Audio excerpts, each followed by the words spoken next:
Assalamualaikum warahmatullahi wabarakatuh. Perkenalkan, nama saya Nazma Fadila dengan NIM 2190302224 dari kelas C1 ingin membahas buku kerja KWU 2, buku kerja dari 1, 2, dan 3, bergerak dari sebuah ide usaha.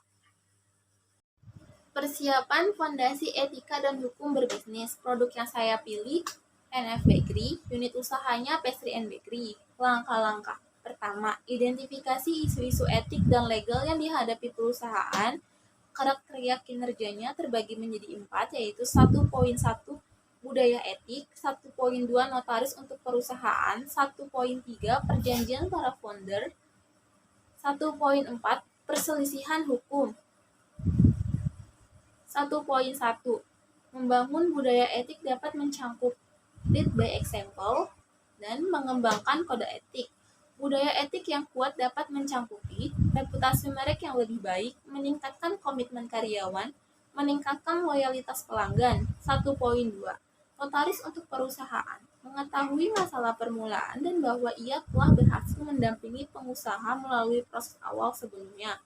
1.3 Perjanjian para founders, sifat bisnis perspektif, identifikasi dan usulan title para pendiri, bentuk hukum kepemilikan bisnis, dan identifikasi setiap kekayaan intelektual yang masuk ke bisnis. 1.4 Perselisihan hukum dapat dihindari dengan memenuhi semua kewajiban kontrak, hindari undercapitalism, dapatkan semua secara tertulis, tetapkan standar, dan kesepakatan hukum. Yang kedua, memilih bentuk organisasi. 2.1 Bentuk organisasi bisnis dapat dicangkup kepemilikan tunggal. 2.2 Isu-isu bentuk organisasi dapat mencangkupi biaya pendiri dan pemelihara formulir hukum, jumlah dan jenis investor yang terlibat, dan transferabilitas bisnis di masa depan. Yang ketiga, mendapat lisensi dan izin usaha. 3.1 Persyaratan izin usaha yang saya pilih. Syarat mengajukan SIUP online untuk perusahaan perseorangan. Syaratnya fotokopi KTP pemegang saham perusahaan, fotokopi NPWP, fotokopi situ, neraca perusahaan, materai 6.000, foto direktur utama atau penanggung jawab atau pemilik perusahaan dengan ukuran 4x6, 2 lembar, dan surat izin lain terkait usaha yang dijalankan. 3.2 Izin pajak penjualan. Pajak sebelum pajak pertambahan nilai atau PPN dan dipungut atas transaksi penjualan. Prinsip pemungutan pajak. 3.3 Izin dan izin kerja profesional dan pekerjaan dapat mencakupi pertama, Nomor 13 Tahun 1987 tentang izin usaha industri. 2. Undang-Undang Nomor 33 Tahun 2014 tentang jaminan produk halal. 3. Permenkes 14 Tahun 2021 tentang standar kegiatan usaha dan produk. Nomor 4. Permenkes Nomor 32 Tahun 2013 tentang penyelenggaraan pekerja tenaga sanitarian. Kelima, Keputusan Menteri Kesehatan Nomor 1098 Menkes SK 7/2003 tentang hygiene rumah makan dan restoran. 6. Keputusan Menteri Kesehatan Nomor 942 Menkes SK 7/2003 tentang persyaratan hygiene sanitasi makan dan jajanan. Ketujuh, Peraturan Pemerintah Nomor 66 tentang Kesehatan Lingkungan. Menilai kekuatan dan kewajiban keuangan perusahaan baru. Unit usahanya Pastry Bakery. Produk atau jasa yang saya pilih NF Bakery. Elemen pertama, identifikasi pengelolaan keuangan. Kriteria unjuk kerjanya. 1.1 Tujuan keuangan perusahaan.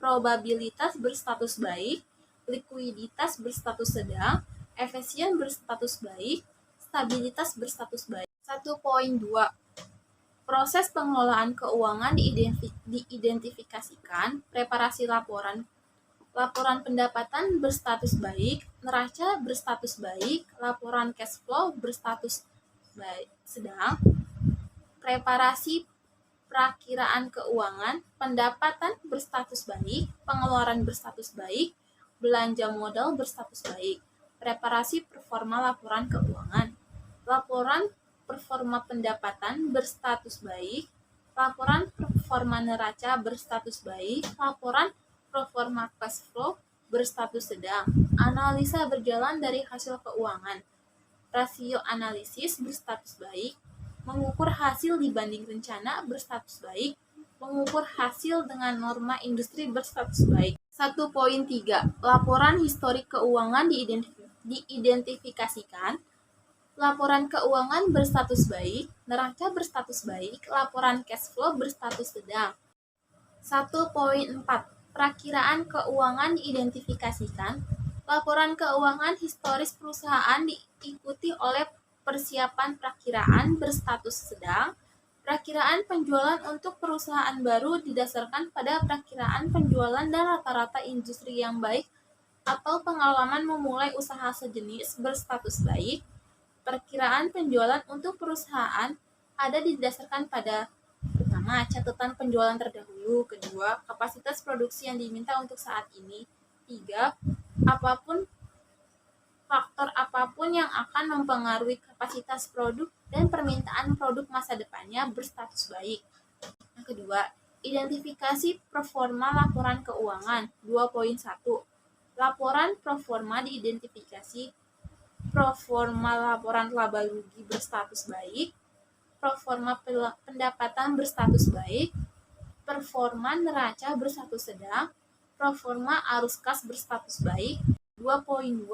Rasio analisis diidentifikasikan, likuiditasnya berstatus sedang, efisiensi operasinya berstatus baik, probabilitasnya berstatus baik. Rekomendasinya direkomendasikan dengan adanya analisa berdasarkan pengelolaan keuangan dan performa laporan keuangan yang baik, maka perusahaan bisa berjalan dengan normal. Karena perusahaan itu sendiri bisa menghasilkan laba rugi berdasarkan laporannya dan harus tetap diawasi supaya tidak terjadi penurunan laporan keuangan.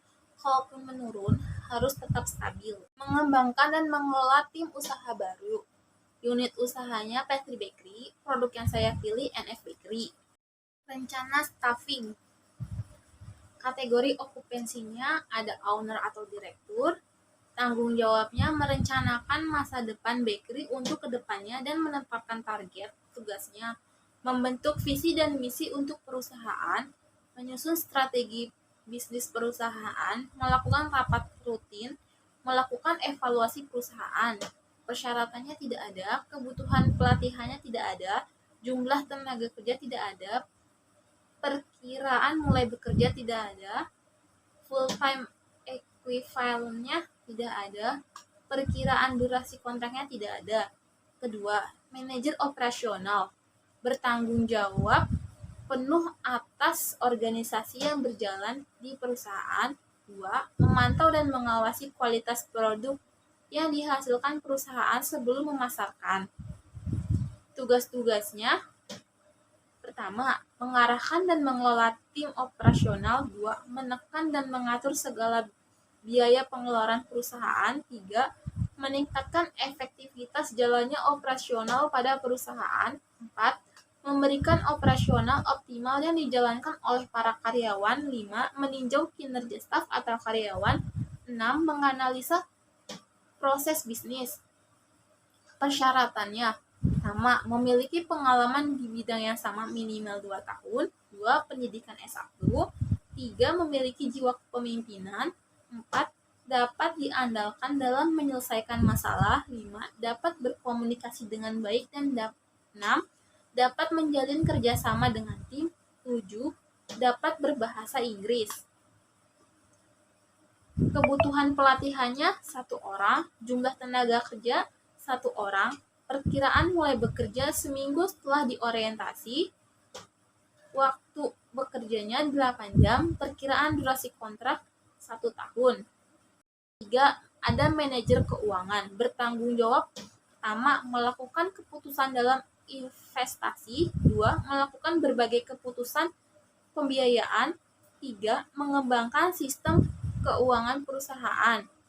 Tugasnya pertama, membuat perencanaan keuangan umum perusahaan. 2. Mampu bekerja sama dengan manajer lain. 3. Menjalankan roda perusahaan secara efektif dan efisien. 4. Mengontrol dana perusahaan. 5. Mampu menghubungkan perusahaan dengan pasar keuangan. Persyaratannya pertama, mampu mengelola keuangan. 2. Mahir dalam menggunakan komputer. 3. Jujur. 4. Memiliki pengalaman di bidang yang sama minimal 2 tahun. 5. Teliti dalam bekerja. 6. Pendidikan S1. Yang dibutuhkan 2 orang. Jumlah tenaga kerjanya 2 orang. Perkiraan mulai bekerjanya seminggu setelah masa orientasi. Waktu kerjanya 8 jam. Perkiraan durasi kontraknya 1 tahun. Yang keempat, ada supervisor. Bertanggung jawab pertama, membuat rencana jangka pendek untuk tugas yang telah ditetapkan oleh atasannya. 2. Membuat job description untuk staf bawahannya. 3. Bertanggung jawab dalam hasil kerja staf. 4.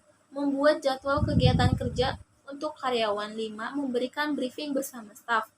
Bertugas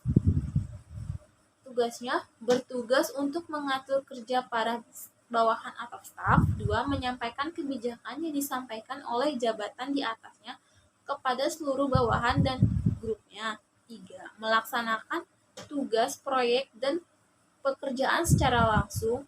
4. Menegakkan aturan yang telah ditentukan oleh perusahaan. 5. Mendisiplinkan bawahannya. 6. Mengontrol dan mengevaluasi kinerja bawahannya. 7. Memberikan informasi para manajemen mengenai kondisi bawahan atau menjadi perantara antara pekerja dengan manajemen. 8. Membuat planning pekerjaan harian, mingguan, bulanan, dan juga tahunan. Persyaratannya, memiliki pengalaman di bidang yang sama. Kedua, pendidikan minimal S1. 3. Memiliki pengalaman organisasi. 4. Memiliki skill komunikasi yang baik. 5. Berjiwa pemimpin dan bertanggung jawab. Kebutuhan tenaga kerjanya 1 orang. Jumlah tenaga kerjanya 1 orang. Perkiraan mulai bekerjanya 5 hari setelah masa orientasi. Jam kerjanya 8 jam. Perkiraan kontrak 1 tahun. 5. Ada pastry chef. Bertanggung jawab pertama, menjalankan kelancaran operasional. 2. Merencanakan, mengatur, dan mengawasi pekerja yang di dalam pastry. 3. Bertanggung jawab terhadap bahan makanan dan biaya bahan makanan cost control. Tugas-tugasnya pertama, menyiapkan dan membuat berbagai produkan seperti aneka cake, roti, ataupun pastry. 2. Menyusun menu. 3. Membuat standar resep beserta food cost-nya. 4. Melakukan briefing rutin. Persyaratannya pertama, memiliki pengalaman di bidang yang sama. 2. Dapat berkomunikasi dengan baik. 3. Kreatif. 4. Inovatif. 5. Bertanggung jawab. 6. Memiliki jiwa pemimpin. Dibutuhkan 2 orang. Tenaga kerja yang dibutuhkan 2 orang. Mulai bekerjanya 4 hari setelah masa orientasi. Waktu kerjanya 8 jam. Perkiraan kontraknya 6 bulan. Cook helper. Bertanggung jawab, membantu chef mengelola dapur dan dalam produkan. 2. Mengawasi pelaksanaan kebersihan atas area. 3. Menangani pastry production. Tugas-tugasnya pertama, menyiapkan peralatan masak dan juga bahan memasak. Kedua, membantu pastry chef dalam proses mengelola produk. 3. Mengikuti briefing yang diadakan chef. Persyaratannya pertama, memiliki pengalaman di bidang yang sama. 2. Dapat berkomunikasi dengan baik. 3. Kreatif dan inovatif. 4. Bertanggung jawab. Yang dibutuhkan 2 orang. kebutuhan tenaga kerjanya 2 orang, mulai kerjanya 4 hari setelah masa orientasi, jam kerjanya 8 jam, perkiraan kontraknya 6 bulan. Yang ketujuh, kasir. Bertanggung jawab atas transaksi penjualan. 2. Menyetorkan uang hasil transaksi penjualan dan serah terima masif. 3. Memberikan laporan pada atasan. Tugasnya pertama, melakukan penjualan produk serta menerima pembayaran. 2. Melakukan pencatatan setiap transaksi. 3. Membantu konsumen untuk memberikan informasi terkait suatu produk. 4. Melayani transaksi sekaligus packing produk. 5. Melakukan pengecekan barang sebelum diserahkan ke pelanggan. Persyaratannya, pertama, memiliki pengalaman di bidang yang sama. 2. Fresh graduate. 3. Teliti. 4. Dapat menggunakan komputer dengan baik. 5. Jujur dan bertanggung jawab. 6. Berpenampilan menarik dan murah senyum.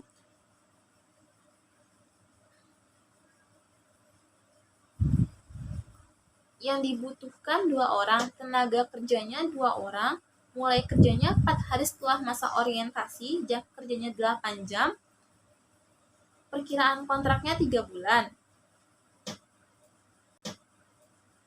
Yang ketujuh ada waiters atau waiter. Bertanggung jawab memberikan pelayanan yang baik kepada tamu, bertanggung jawab atas kelengkapan peralatan yang ada pada restoran. Tugas-tugasnya, pertama, prepare sebelum mulai kerja. 2. Standby pada posisi yang tepat. 3. Memberikan salam pada customer. 4. Memberikan buku menu. 5. Memberikan pesanan tamu dan memastikannya. 6. Mengantarkan pesanan tamu. 7. Menangani masalah. 8. Memberikan bill dan nota tagihan pada customer. Persyarat 8. Closing area restoran. Persyaratannya, pertama, fresh graduate. 2. Memiliki pengalaman di bidang yang sama. 3. Cekatan. 4. Teliti.